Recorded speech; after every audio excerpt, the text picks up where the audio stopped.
Okay, so the other day I commented in a Facebook group, and it was the Tales from the Motherboard Facebook group. Big hello to everybody over there.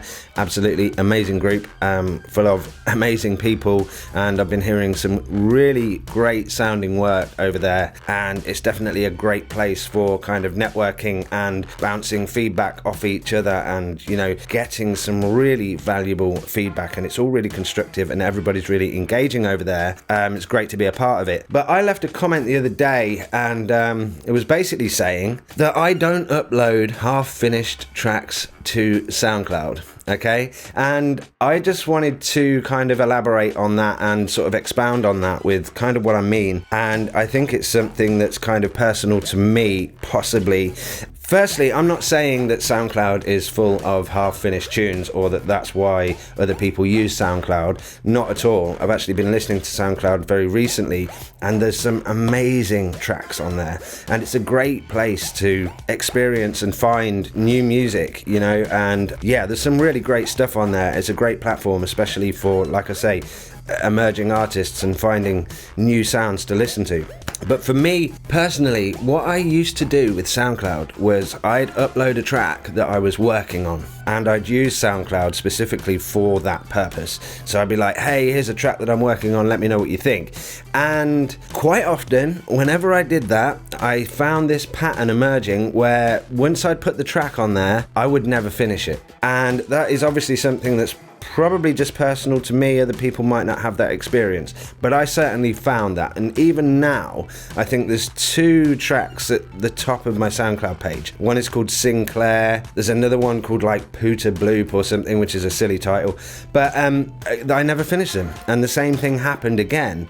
And I think partly what it is because once I've exported that track, and I have to record my tracks out in real time from the converters, I don't just bounce down and export, so I don't have to worry about kind of dithering and bit depth conversion and that kind of thing.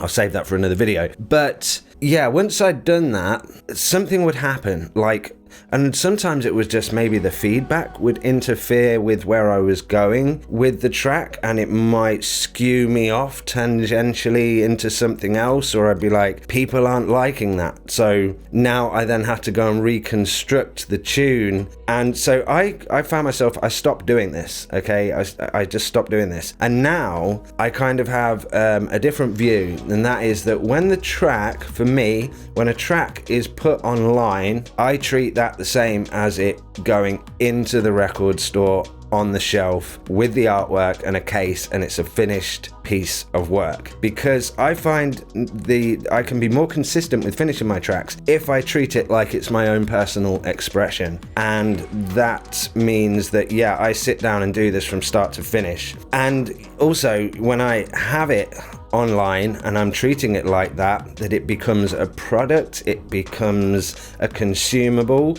in the industry of fun or entertainment, whichever you want to call it. It becomes a consumable product in that industry, and it has that purpose. And when I also do this, I make sure it has all of its numbers, the same way that a product would have a barcode. So it has the tune code, it has the ISWC and the ISRC, it has all of those things, because I found over recent years that is the only way that artists can be remunerated for their work. Only when all those numbers are in place and it's registered in all the right places I'm a member of the PRS, and also I use an online publishing service, so that gets registered with other collection agencies. And it's only when all of those numbers are in place that you start to see the kind of remuneration that artists should be owed for the time that's gone into the music. But as far as what I'm saying about it being my personal expression and it kind of having to be that way throughout the process, to be analogous, if I was going to think of maybe, a poem, if somebody shared half a poem and said, what could the rest of the lines be? What could it rhyme with? And somebody else finishes that poem for them,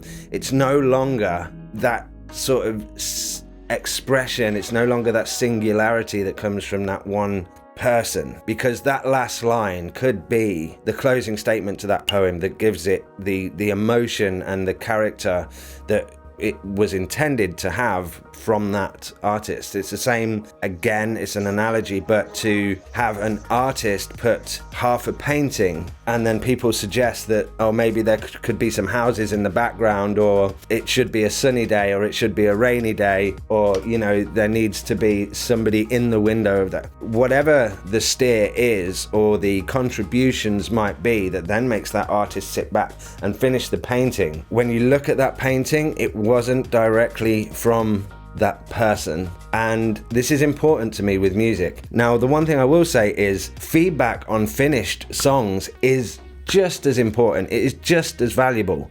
because I always take that on board when I then sit down to another project. So, you know, some of the obvious ones over the years, since when I started doing this like 20 years ago, one of the things that people would always say to me is the intro was too long. And this was coming from a kind of DJ perspective, where I was listening to a lot of drum and bass in the sort of early 2000s, where they would have a really long intro, almost 2 minutes, and it was kind of rolling and steady before it actually dropped into anything. And that was just from a point of view of being able to mix the track, you know, for a good duration seamlessly with another track, and also the same for the outro. But people would tell me from a commercial standpoint that my intros were too long. There's something that always sort of echoed with me and resonated with me whenever I sit down to another track. I try and reduce those intros now, because it's that kind of feedback that sticks. Another one sort of really early on when I was making music was that somebody pointed out they could hear the breaths in between words and it was irritating them. And you know what? That then led me on to, you know, gating and silencing and all of those kind of tools that we use. I don't like taking out breaths completely, because it sounds synthetic and digitized when you do that. It doesn't sound like a performer, but I always control those breaths so that they don't have a lot of gain. And again, this has all come from feedback, and feedback is valuable and necessary. Truly, it really is. And feedback on my finished tracks is just as important. So I'm not saying that like I upload a finished track and then there's nothing anybody can say about it. That's not the case at all. I upload a finished track, and you know, as somebody commented the other day, they found one of the tracks a little bit repetitive, and it could have had an interesting musical breakup and you know, breakdown in the middle, sorry. And again, all of that is valuable for the next time I sit down and create a project. So there's no difference where the realm of feedback is concerned. It's all crucial. But I never upload a track that I'm part way through working on. And that is what I used to use SoundCloud for.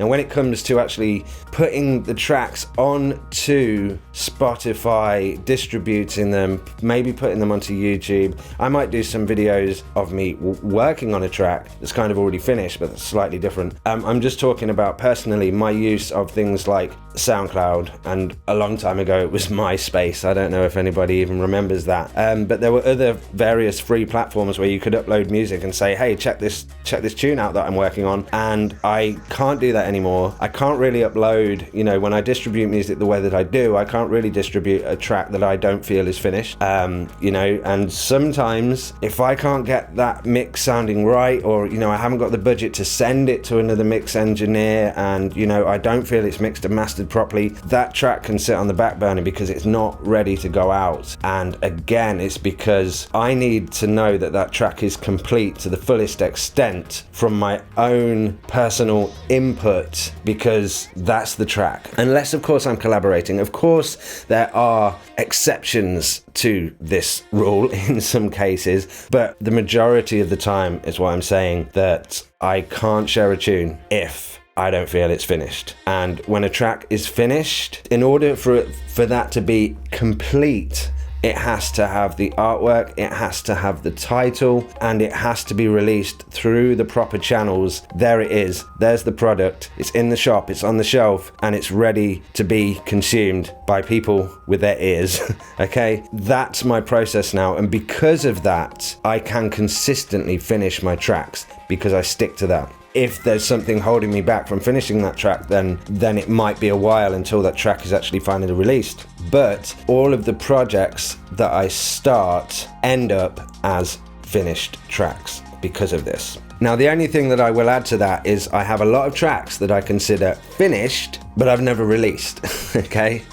And that's because they either they're not kind of substantial enough on their own to be a single, and as part of an album, they just didn't quite make the cut. I still consider them finished. They are finished tracks, but they just didn't end up anywhere, and they're not kind of, they just don't have enough clout to be a single on their own. So those finished tracks I will end up uploading in other places, to my Patreon for example. I will start uploading them there so I can still continue to share these finished tracks, but they're just not going through the distribution process. But again, I wouldn't be uploading these tracks, you know, if they weren't finished. I wouldn't be uploading them to SoundCloud and, hey, this is a track that I'm halfway through, or, you know, this is a track that I'm working on, I'd love to know what you think, because depending on what people think and the input and everything else, that is probably gonna make me not be able to finish the track. And again, this is probably me, just personally, it's probably just my experience. Let me know what you think. Have you found this? Do you have problems with finishing tracks? Do you like getting feedback partway through the process? Some people might, I don't know. Everybody's different, and everybody finds a way to be consistent and sticks to whatever it is that works for them.